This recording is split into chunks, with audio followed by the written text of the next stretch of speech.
think. There we go. Yeah. Yes, please go ahead and pray.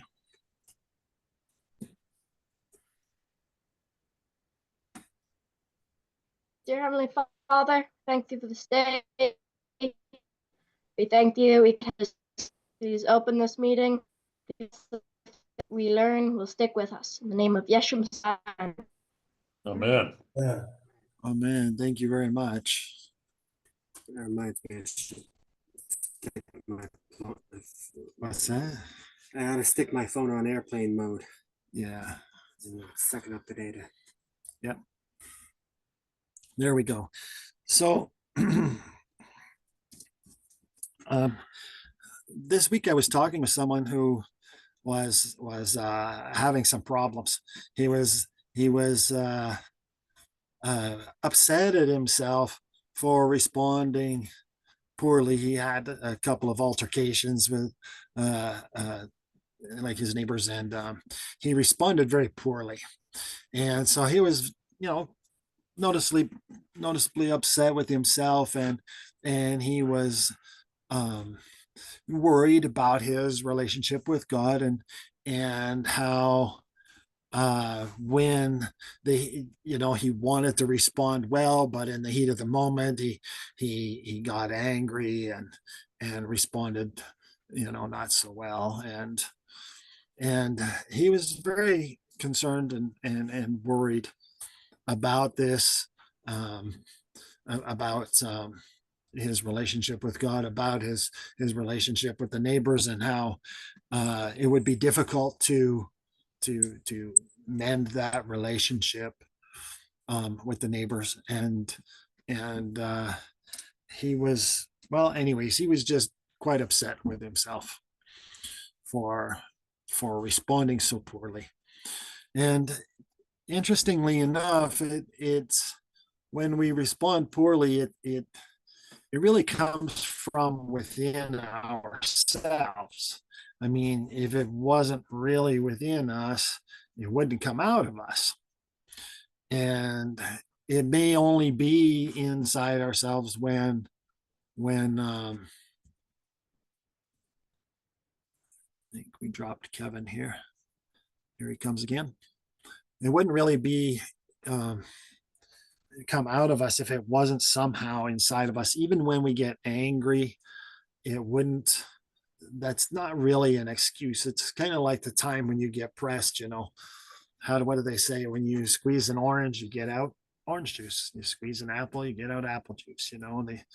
You squeeze somebody, and what comes out of them is really what is inside of them.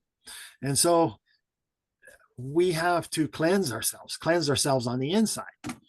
And at any given time in our life, it may be true that we end up with a bad response somewhere. We end up with some negative thoughts or negative feelings, and so it can happen. The question is, though, how do we get it to not happen?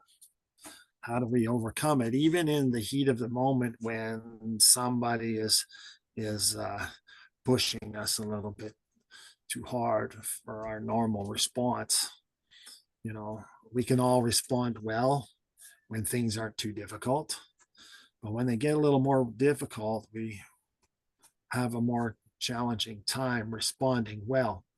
And of course, this is the secret to having the Spirit of God with you. If you want the Spirit of God with you, you need to respond well. If you want the powers of heaven to be on your side, you need to respond well to outside stimuli. You really, really have to respond very well in any given situation in order for the powers of heaven to be there with you, to help you, to protect you, to deliver you, to get you out of that situation. And that is a complicated thing, because usually things have to get pretty bad before they get better. And so the scriptures talk about this, but I really don't want to mix the scriptures in too much this early, because it can kind of be a distraction. So we'll talk about it a little bit first, and then we'll introduce the scriptures maybe later. So, because we do have actual lessons from the scriptures that tell us to do this, teach us how. And I think sometimes they're just mistranslated or misunderstood, just like, just like, just like Kevin saying, uh, peace be with you. And in a different language, it's very challenging to understand it. So let's see here. Has anybody been in a situation like this guy I was talking to this week, who ended up getting into an argument with a neighbor? Anybody ever get into an argument with someone? Anybody ever find themselves getting very passionate over what you were arguing about? Anybody ever get into an argument with maybe not even a neighbor, maybe somebody in your own family, a child, a spouse, a brother, sister, relative of some sort? Anybody ever get into an argument?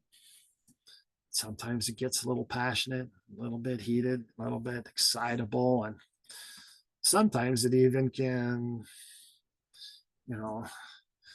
lead to high blood pressure and heart trouble. Sometimes it gets pretty bad. So the question is why?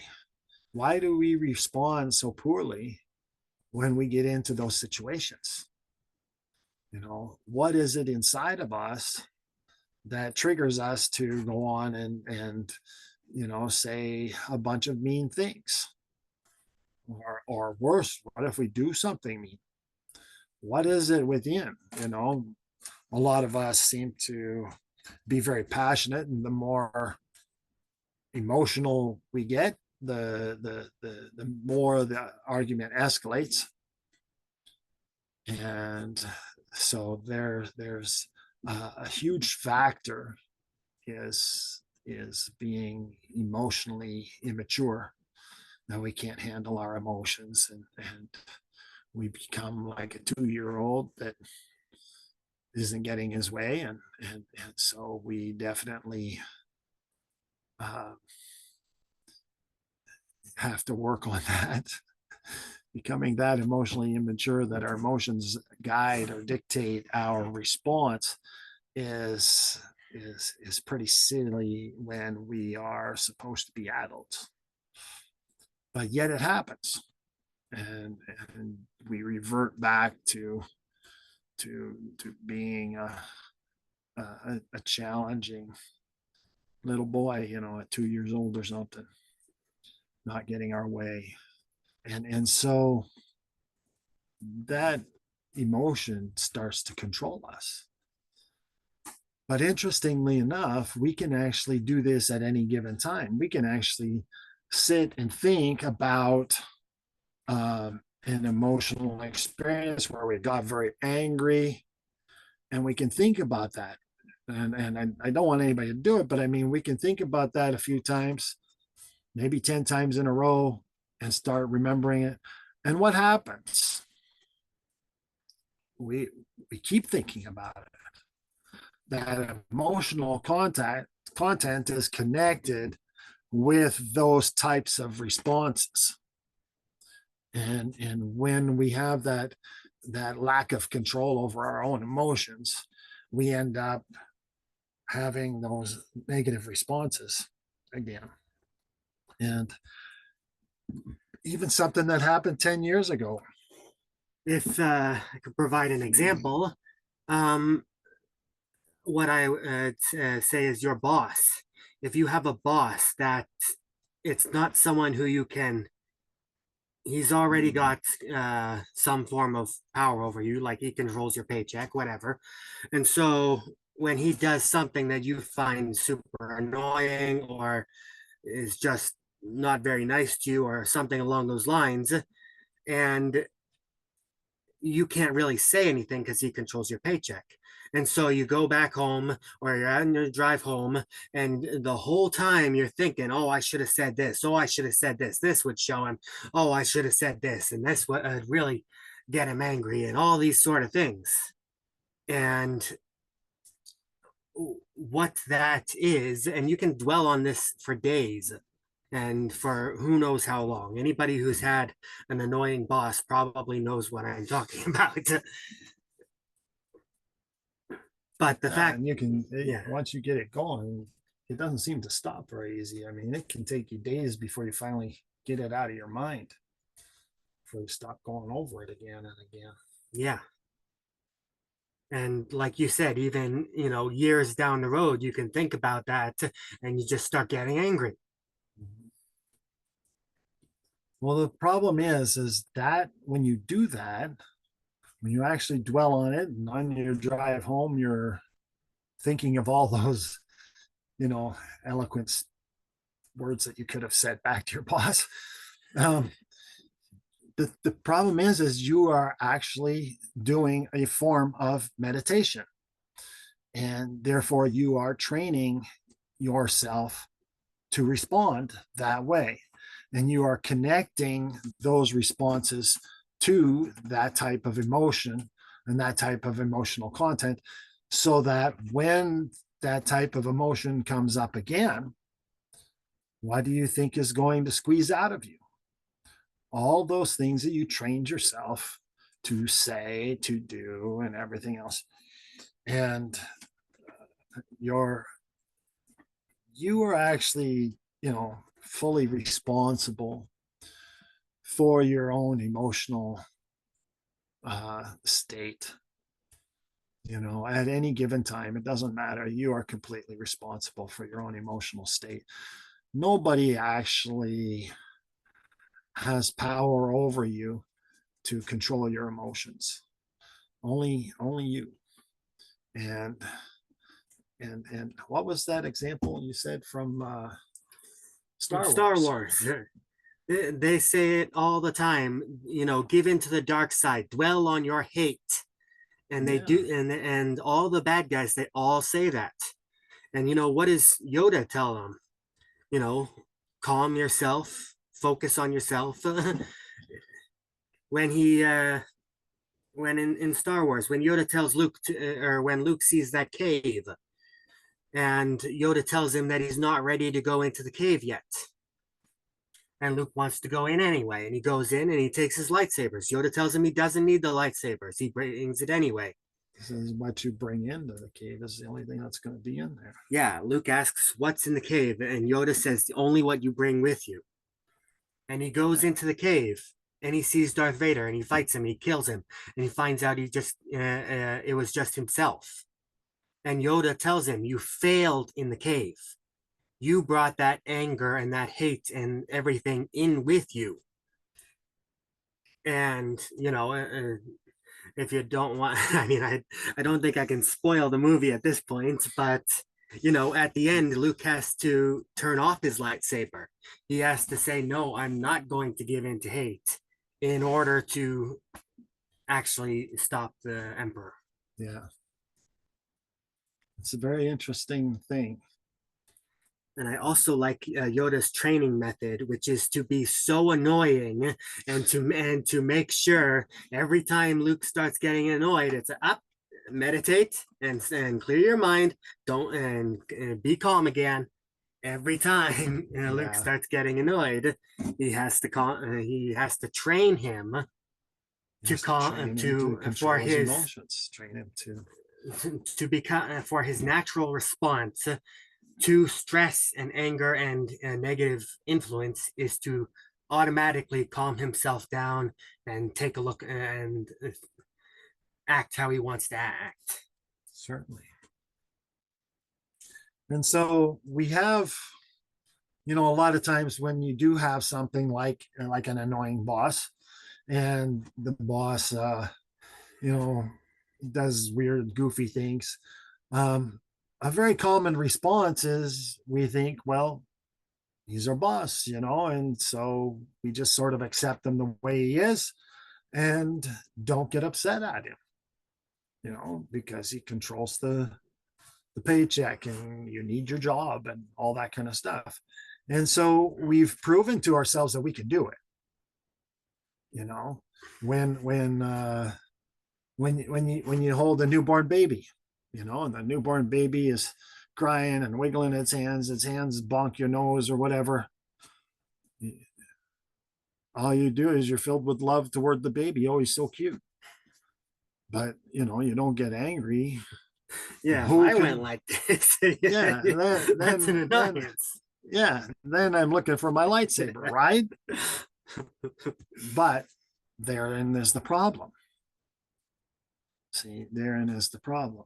When he did that just now, my heart just swelled up with joy because I remember when he was a little boy and he did that. And it still happens, and he's big, bigger than I am, and it still happens. But that happens because of constant meditation, of constant training. How would you respond if the Savior was standing right beside you and you could see him and everything else, and he's talking to you and he's saying, okay, let's see how you respond when this guy is annoying, and you know what you're doing, you know what's coming, and the guy is annoying to you, and you try with all your might to love him back and to be patient and to think of good things to say and encouraging things to say to him, because the Savior's standing right there and you want to do a good job, and you want the Savior to be happy. You want the guy to maybe make friends and make peace, and you really can control your emotional state. But a great deal of the time, it takes practice. It takes practice. So we have sort of a challenge, somewhat of a challenge to put forward, and that is, when you find yourself in a situation like that, you got to think, of course, in a manner of love. You got to think, of course, in making peace. You got to think in making a better relationship. You have to be able to, when you're driving home, you have to remember that, and you should be dwelling on what should have been a good response. What should I have been doing? What would the Lord have done? How good should I have been? And how much can I improve? And where should my emotions have been? And then what we want you to do is go through that scenario again and again and again and again, at least a minimum of 100 times. Go through that scenario and make sure that your emotional content is that of love. Make sure that you think of all the good things that you could say, and never once think of a bad thing to say. Go through it again and again and again until you cannot fail, until you give the right response, and do it again and again and again until your emotions you have completely focused on kindness and caring and love and compassion and charity and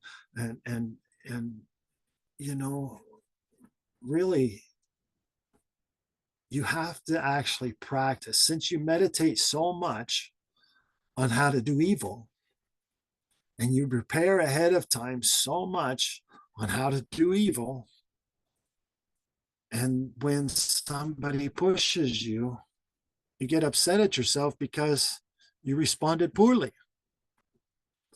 Well, I'm willing to consider the fact that if you trained yourself to respond well, and you repeated that training, and you dwelt on that training for days, never thinking of anything else, you dwelt on it so much you could hardly eat, you couldn't sleep. And I would be willing to say that when somebody squeezed you next time, good things would come out and you would respond well. And of course, the Spirit of God would be actually with you. You know, we've seen this example so many times. You must do this form of meditation, and you must dwell on any situation that you have responded poorly. You must go through it again and again, fixing your emotional content and fixing, coming up with, you know, dozens of good things to say. You know, if he approached me like this, I would say this good thing to him. If he approached me like that, I would say this good thing to him. You should come up with at least a dozen of those good responses. And you should carry it through. If that response evoked more anger, you know, how would I respond then? If that response, you know, the second response evoked even more anger, how would I respond? You know, go through it many, many levels and go through it in many different ways. Come up with the best emotional content that you possibly can come up with. And then, of course, when you have to go through a situation again, your instant response is going to be good. So this is not cheating. You are allowed to train yourself. You know, when you stand before judgment, the Lord's not going to say, did you cheat and train yourself to be good, instead of just, you know, seeing your natural anger shine through. You're going to get bonus points for doing good. Yep. For training yourself, to do good. This is part of the covenant of the West. This is the teachings where you actually have to control the internal environment as well. And to control that internal environment, you got to get in there, and you have to make sure that the things that you are talking about in your own mind are good things. You have to make sure your responses in your own mind are very good. You have to make sure your emotional responses are extremely good. And the only way to do it is to put in just as much, if not more, training to doing good as you put into doing bad. You know, and well, I don't know. Is that starting to make any sense? Or Well, I've even got an example of it working. sure. My most recent, well, not quite recent, but it was actually with John. While we were going to work, he was doing something, and I don't remember what it is now, but something that I found incredibly annoying and irritating. You poking your nose? Not that, but it was just something he was doing, or something he was talking about, or I forget what it is now, but something that I found incredibly annoying. And he was doing that for a couple of days. And I did this method because you've taught us this many times. And it took me a few days of focusing on it and dwelling on it, and how I can respond better, and how I can yeah, but now he hears you. Maybe he's irritated. gonna say, oh, now I know the secret. I'll make sure I find out how much orange juice he's got inside him. Anyway, after a couple of days of that, I stopped noticing the irritating thing that he was doing, I stopped noticing the thing that I had previously found so irritating. Mhm. Because it was not something that I needed that bothered me anymore. It wasn't what he was doing, it was my response to it that was so, like, Of course. whatever he was doing, I was irritated with it. But if I stopped being irritated with it, it didn't bother me anymore. Yeah. It was no longer an irritating Well, thing that he was doing. That brings up an important point too, because sometimes when you can't just stop being annoyed at something. You can't just stop your anger all the time or stop your irritation all the time. Sometimes you have to replace it. Yeah, You, I you had have to replace it with something good, because if you just fight to stop it, you'll always you're lose. fighting forever. You just lose. Yeah, so I had to focus on how to respond to whatever he was doing, or how to uh, be happy with whatever he was doing. I don't remember what it was that he was doing, and so I can't say the exact thing that I was thinking about, but it was that I had to. Well, part of it was that I had to look at it from his point of view and figure out why or what he was doing, and uh, All of what do you that call? I don't meditation is call. what is needed. Yeah, Many layers and many um, approaches, many angles to look at, and layer upon layer of everything, including his state of being, needs to be looked yes, and you take a quick look at yourself, and you look at, well, what things could I be doing that are right now irritating him. And once you start looking at that, you start realizing, oh wow, that could be really irritating. Oh, that's kind of annoying. And oh wow, unless you're a I little bit nepotistic. Then all of a sudden you just say, well, he shouldn't be irritated at that, this is a good thing. Then you know you're off the deep end. yeah. As soon as you say that, you are definitely in Well, serious need of anyone, as long fixing. as you have a little bit of self-awareness, can easily see lots of things that you can see would irritate or bug someone else, and all of a sudden you have a whole lot more compassion for whatever, for the other person, because if they're putting up with all your irritating stuff, and it's it's another layer to it, Of course. that you can see, that you will, so that allows you to have more compassion and more love towards the other person. And the best part about it is the more you do this, the more skilled you become at it, the more compassionate you will become toward everyone. And the more you will see things from other people's point of view, the more one you will become with them. And as you become one with them, the more one you will become with your Father in heaven. And soon that state of Zion will be reached. But you have to actually do this inside yourself if you want to actually achieve the next step. You have to train yourself, and you have to do this meditation.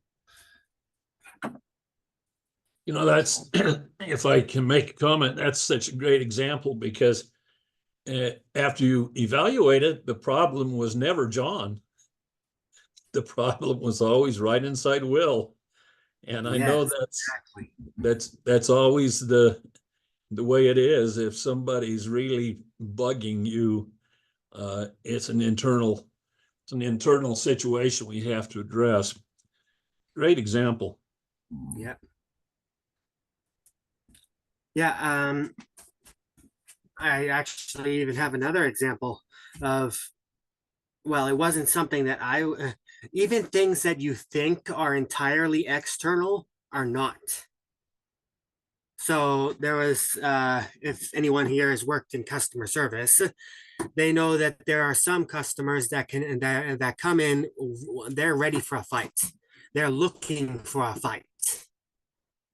And maybe they've had a bad day, maybe they're just angry at someone else and they want to take it out on you, and that happens. And even though it looks entirely external, I can tell you right now is that the way you respond to that can nearly completely disarm them.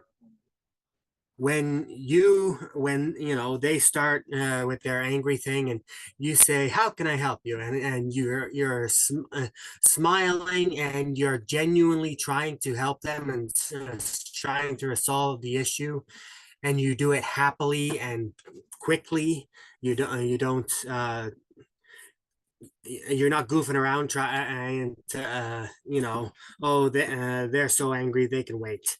You don't do that. You're happy to help, and it disarms them in so many cases, that and they become so shocked that you aren't responding badly, that you're responding so well, that they can't even bring themselves to keep being so angry at you. And I have used that technique. I have done that a couple of times too while I was working in customer service.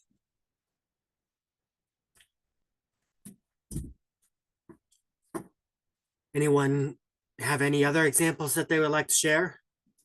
Preferably of, the good side of actually succeeding in responding positively.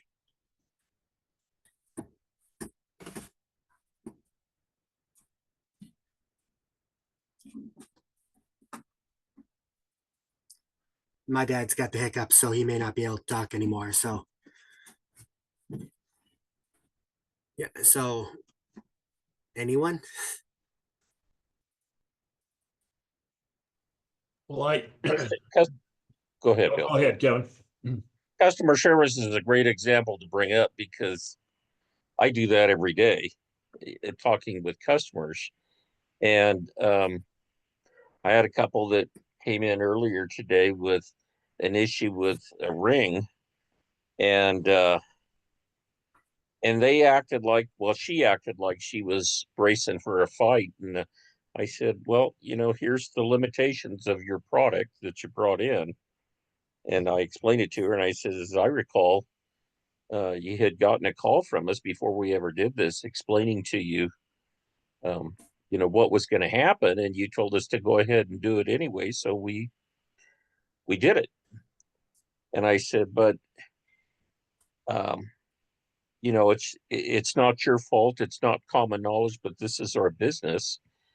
And if you will allow us, she had a costume ring, and she wanted to act like it was 14 karat gold, and it was just base metal. It was copper that had been plated, and the plating had come off, and then it was turning her finger black. She had a ring around her finger. And I said, but you know what? I said, and we rhodium plated it for her, but the rhodium was starting to come off, and so it was leaving the black ring around her finger. And I said, but hey, I said, you really, this is a permanent sort of a thing. And I said, it really is costume jewelry. I'm not trying to make you upset or anything, but it is what it is. I said, but if you want, I said, we can get you even a silver one, which is a lot less expensive than a gold one.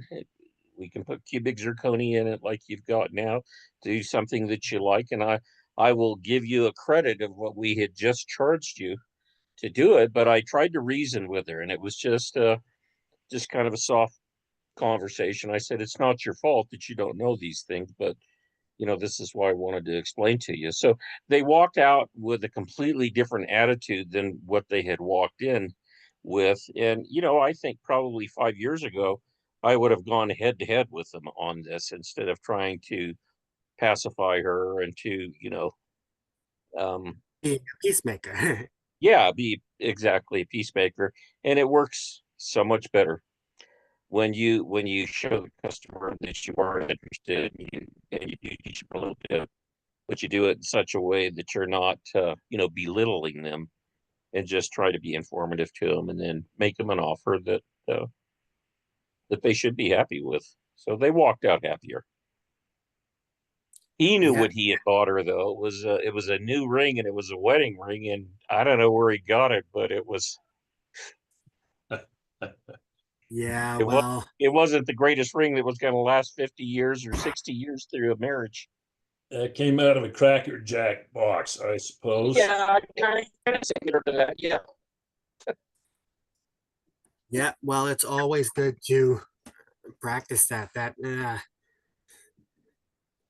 I hate I she say it. didn't have any idea what she had been given, and I didn't really want to tell him uh, because it was, and he was standing right there, so I knew it had to be embarrassing for him. And but it came out okay. Both walked out with smiles on their face, but it can be challenging sometimes. Yeah, well, that's why we're trying to teach this meditation. And everything that you're Technique. saying is spot on. I'm loving what I'm hearing because it works. It works. And so, even with your customers there, if you don't, yes, you handled it, you handled it good. And then when you go home, do you think about how you could have handled it better? Do you think about other ways you could have, uh, uh, I, if they hadn't been mollified, uh,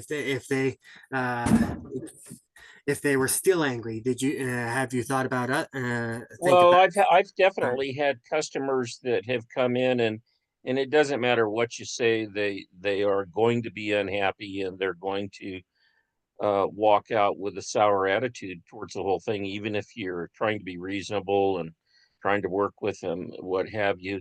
And I'll think about it all night long. Yeah, Uh, and I thought, man, what could I have done better to make the situation better for her? So or him, exactly. as the case may be. And yeah, it does bother me when that happens. It doesn't happen very often, but when it does, it's disturbing. So Yeah, but I don't you're I don't like always, contention. as long as you keep as long as you keep thinking about it and dwelling on it and meditating on it, you will continue to get better and better and better.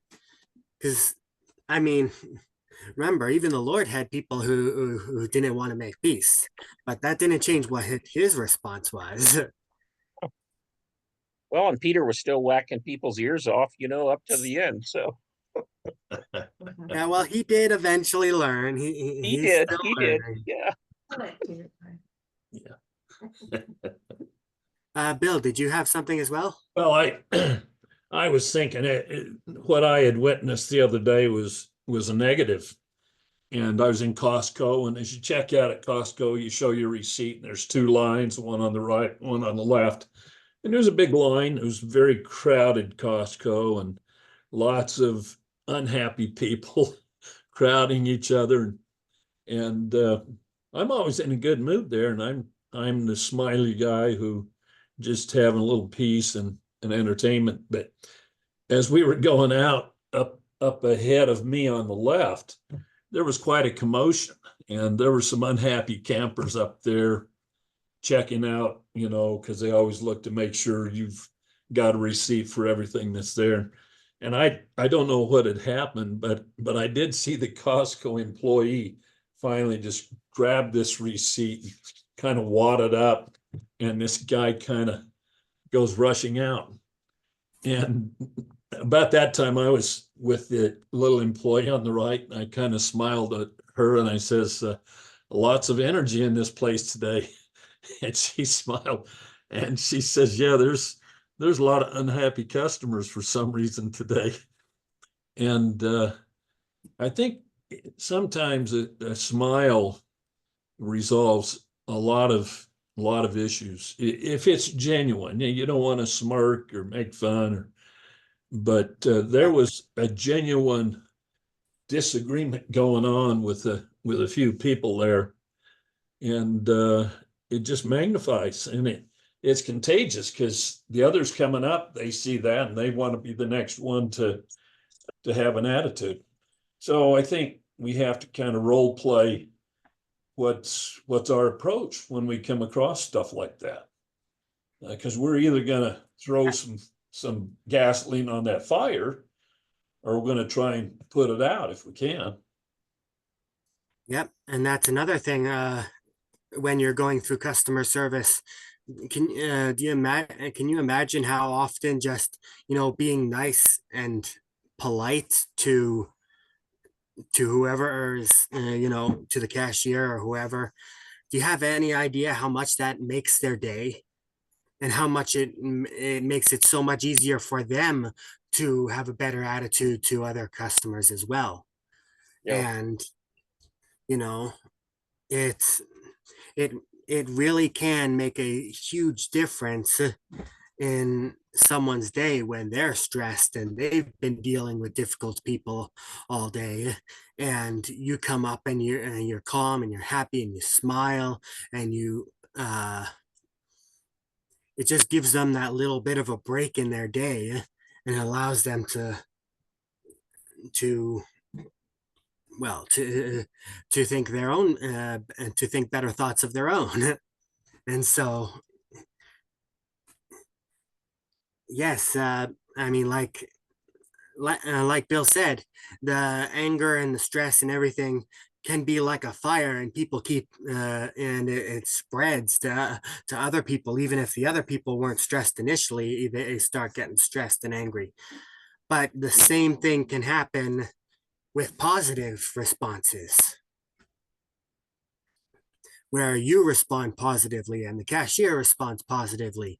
And like you said, it puts water on the whole situation. And when you do it when you're responding like this, even when there isn't stress and tension as well, you can actually bring everything up even higher. You can create a fire of goodness. The I forget Never the word. pass up an opportunity to be kind to someone, to give a, encouragement, or just smile goes a long way, as long as it's genuine. As Yeah, and to you make it pointed out. genuine, of course, is to do this Right, meditation and right, bring it back right. to this meditation where you're Sure. constant, where you think and you're practicing in your head and you're thinking, how can I do better? How can I respond better? How can I be a peacemaker? How can well, all the beatitudes. That's why they're Yeah. beatitudes. It's the attitude you're supposed to have. So it's Sometimes it's a matter of letting some of the employees know that you're a normal person. You can see that somebody's acting out because, the employee is like, man, are they thinking that we're the bad guys? And, sometimes they are, but not always. And so I think if you can approach it with a way to kind of help dissolve things, make them go away, because none of this stuff matters that much.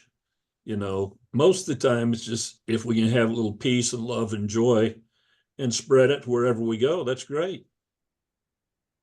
yeah. When I was a young child, I had a lot of learning disabilities, and we lived far out in the countryside, so there was no they didn't have special schools out in the countryside to attend um, to the children who were like that. And so we just kind of got thrown in with everybody else. And I can tell you that there are a lot of people, or part of the population, that has various a lack in various social skills, and automatically they are seen and interacted with differently because they interact quite different, and they interact in a way that is generally seen as annoying and difficult. I mean, when you have mentally handicapped people, when you have dysfunctional people in various ways, is a challenge. And some people are not just mentally handicapped, but emotionally handicapped. And they have a very great challenge there.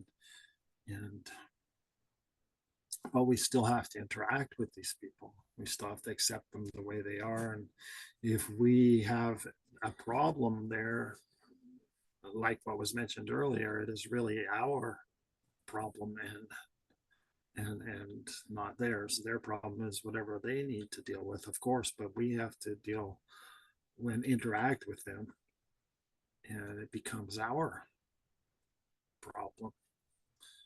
So even in extreme situations, we have to ensure that we are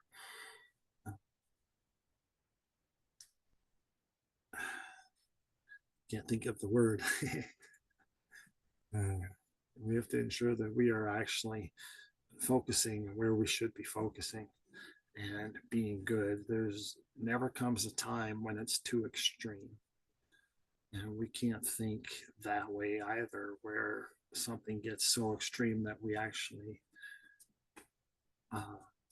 put a level marker there where we say everything that's better than this I can deal with, and once it gets this bad and worse, I am justified in my response. And as soon as you figure you're justified again, you have failed. So you have to really ensure there's no level to when you start to feel justified in responding poorly. And of course, once you decide that there is no level that could justify you responding poorly, then there really isn't I mean, as you practice that, and as you fill your whole mind and your heart with the good thoughts and your good feelings and responding well to stress and anger, then it really doesn't matter how high it goes, because there's nothing and there's no other bad things inside you to respond with. Like there's You really have to train yourself ahead of time, and don't wait until you have had a bad situation and then decide to train then. I mean, of course you should, but you should really get the training now yeah, and train your I think there's also something else, a little bit of a different angle, but in the same vein. Apologize. It doesn't cost you. Learned a long time ago. Probably took me 20 years of an early marriage to figure out there and at work and in different situations that you apologize. Wasn't about whether I was right or whether I was wrong. But if there's something going on with somebody, and say, I apologize if I've said something that upset you. 9 times out of 10, they will settle right back down. And then you can have a conversation about it and move it forward. But it definitely costs you nothing to apologize. yep, it costs you nothing except your pride. And pride pride always is it's the killer. Yeah. and that's always the thing, is because if you think about it, why do you think you are justified in not apologizing? Well, apologizing should be one of the things you're meditating on. It should be one of your responses that you're already trying to do. Yeah. Absolutely. Should always be attempting everything to try and make peace somehow. yep. And you can always tell when someone doesn't actually mean their apology, when they or when they're trying to apologize in order to get a lever on a future fight. Because if someone doesn't accept their apology, they get angry, and that they weren't actually apologizing, that they weren't actually trying to be good. They were apologizing in order to make them see, to justify their own action. How do you say that? They are apologizing in order to exonerate themselves. They're trying to excuse themselves with an apology. They want to say, "Oh, I apologize. You can't hold it against me anymore, and I can keep doing whatever I want to do." I think I had a boss like that.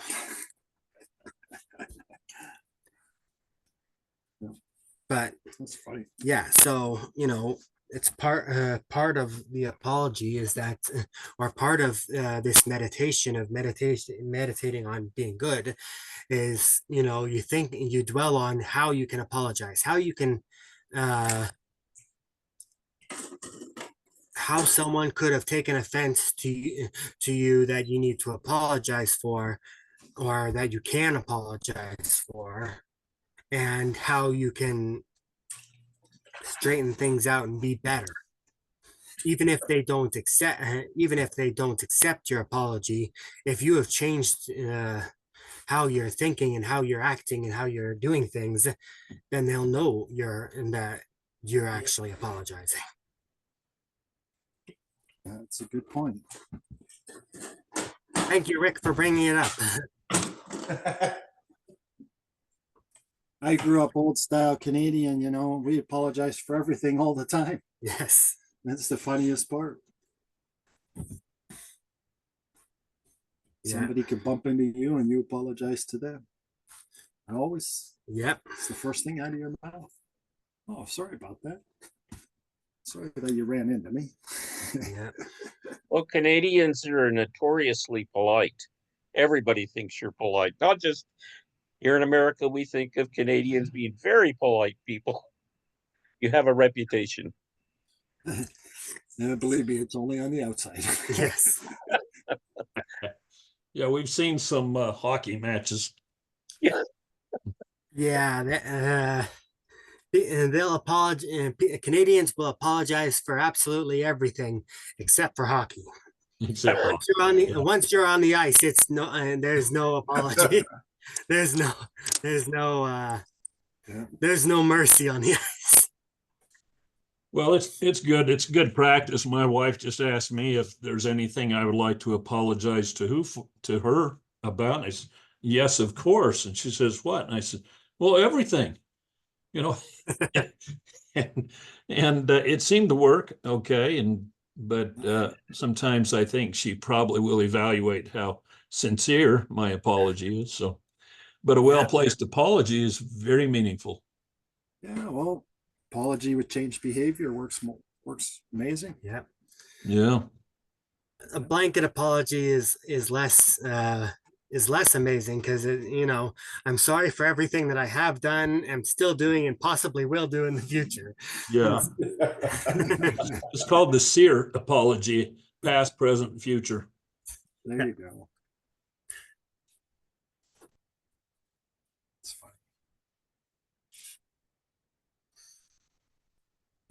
Well, it definitely is a meditation that can be used anytime and can actually help us out. And especially if we get to training ourselves ahead of time and before anything ever does happen. And then we can respond well, because sometimes the imaginations or the ideas we come up with don't work as well as they worked in our mind. So we have to come up with more and different ones. And so there are a lot of practice is needed. Yeah. So it's best to get started as early as possible. And of course, don't worry about if somebody else is actually doing it. Just worry about if you yourself are doing it. And the person who's thinking that you should do it and they shouldn't, then they're going to have a harder time, progressing in that area. Yeah. But always pay attention to your own self. Sometimes if you, oh, sorry. I'm just going to say sometimes go ahead. In a heated conversation, if you ask permission to respond rather than just responding, say, would it be all right if I take a minute and respond to your question or to whatever it might be? I find that works too. Yeah, absolutely. Yeah. If you're struggling with responding something bad, taking a minute to reinforce your meditations is a good way to, put those bad thoughts off while you focus on the good. And then, you keep focusing on the good. Even after the argument's over, you still, or the disagreement or whatever is over, you still keep focusing on the good throughout the rest, several more days. Same amount of time that you would that people would normally dwell on how they could get back at someone or get angry, or still the amount of time you usually argue in your head long after the argument is finished. That's how long you should try, and you should work on being good in your head.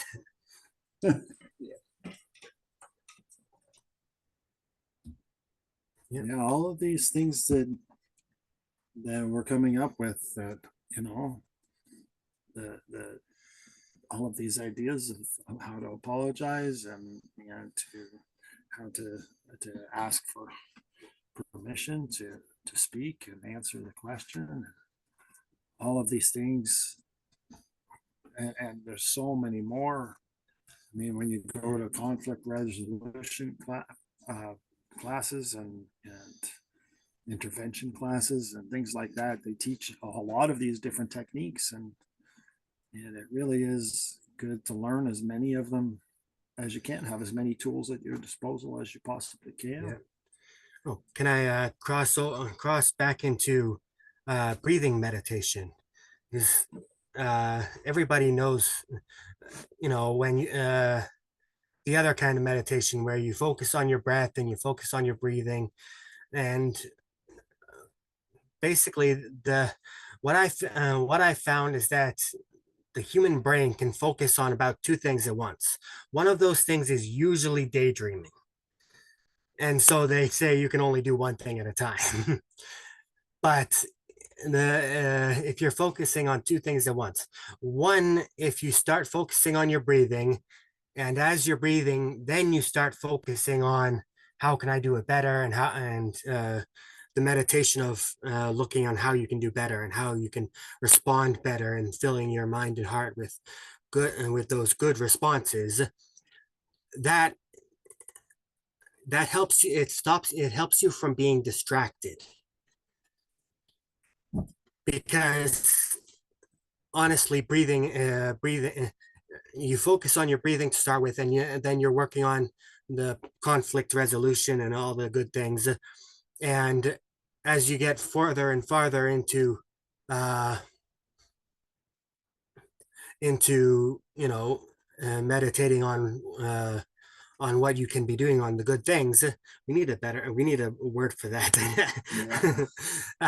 Then your breathing fades into the background. But if another thought starts popping into your head, or you start getting distracted, you focus on your breathing again to use up that mental Well, you actually space. said it right the first time. When you focus on your breathing, and then you focus on like this type of meditation, Something physical and you mental. have to, And so there shouldn't be a time while you're doing the meditation of your like conflict resolution kind of idea. There should not be a time that you do not also are not in complete notice of your breathing, or even if you can hear your heart. You should not be a time when you cannot focus on your breathing. So that way you don't get lost, you don't wander, you don't daydream. Yeah. And when you're focusing on the meditation, the idea that you can hear every single heartbeat and even count it at the same time as when you're doing this meditation, it will make it so that your emotions will also stay in complete control and they don't fluctuate. Yeah. And so then when you are coming up with the solutions, you will find that during the time when it's necessary, you will be able to maintain such an immense, it'll be so much easier for you to maintain peace. Everybody around you is going to be wondering how you ever even done such a thing. But Yeah. it is very important, Exactly. because it trains it deeper and faster and associates more with your calm emotion faster, as long as you can maintain the sensation of the breath in every breath, or heartbeat in every beat. Yeah. And as you You focus have on to focus on both. you focus on the breathing, as you focus on that, on the conflict resolution meditation, as you do these things, you also associate them together. And so the next time when someone's trying to get a rise out of you or do something, and you take a breath, it automatically triggers that function in your brain, the memory of all this conflict resolution. And that's what comes to the mind instead of anything angry. Yeah. And so if you're only breathe when you it's a double whammy. Yeah, It's otherwise you'll slip into the daydreaming and then it's not gonna work. When you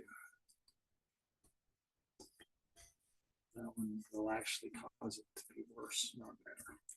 yeah, because otherwise you will, because your mind is always, unless you have trained it, your mind is always going on something in the background. And so everything that you are attempting to focus on, like when you're trying to focus on this meditation, if you still have something going on in the background, that will drown out the practice. It will It's like having too many apps on running on your phone. You have to clear all the background apps once in a while. Yeah. Restart the phone. It's the same with us. You really have to turn them all off for every once in a while. yeah. And the breathing practice is basically you set your phone to minimalist mode or whatever, or mode whatever mode it has, where it only opens the thing that's on the screen and everything else is closed. Well, you used to be able to do that. You have to kind of hack your phone to do it nowadays, but that used to be a thing where you'd only have what's on the screen is the only thing open. And that's what your meditation does, is that you only have your conflict resolution meditation is the only thing running, and that is how it applies, and you get better at it. Instead of constantly struggling, you actually get better at responding well instead of constantly struggling and struggling and struggling.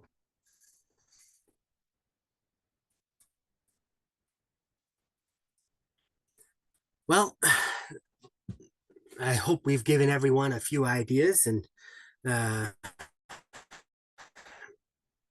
few methods of training yourself. So If you can respond well every time, then the Spirit of God will be with you. And as long as you are improving yourself and responding better and better, not staying the same response, Yeah. but actually getting better, then the Spirit of God will continue to be with you and Yeah. will teach you new things. yeah. And when the Spirit of God is with you, all of a sudden you might get you might be able to understand, oh, this is what's bothering this other guy, and oh, this is how we can, and all these insights just keep flowing because you've got the Spirit of the Lord with you. As long as you're determined to become Zion with everybody and the Lord, then it will keep going. Yeah. Spirit will be with you all the time. But you have to be pretty determined. Yeah, you have to be determined, and you have to be focused, and you have to Practice. practice and train. If you don't practice, you're not going to convince the Spirit that you're trying. Yeah.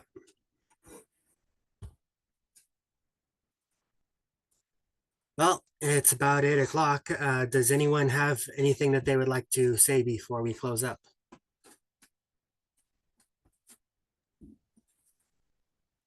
Well said. Yeah. It's all good stuff, and it's all very, very important to learn and apply and practice. Lots of practice. So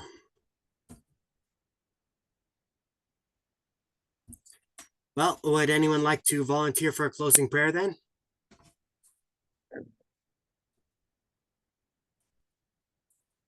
Sure. Go ahead.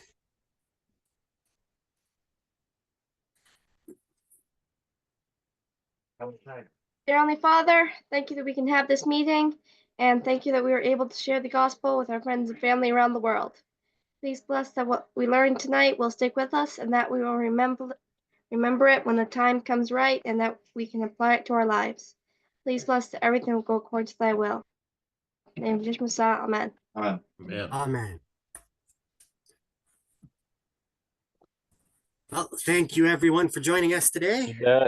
Yeah, good stuff. Hope Thank you you. all Thanks. Thank you, Will and Joseph. Thank you. think about this tonight and start practicing it right away. Yeah. Otherwise, you'll forget, and then you'll have to be reminded next week.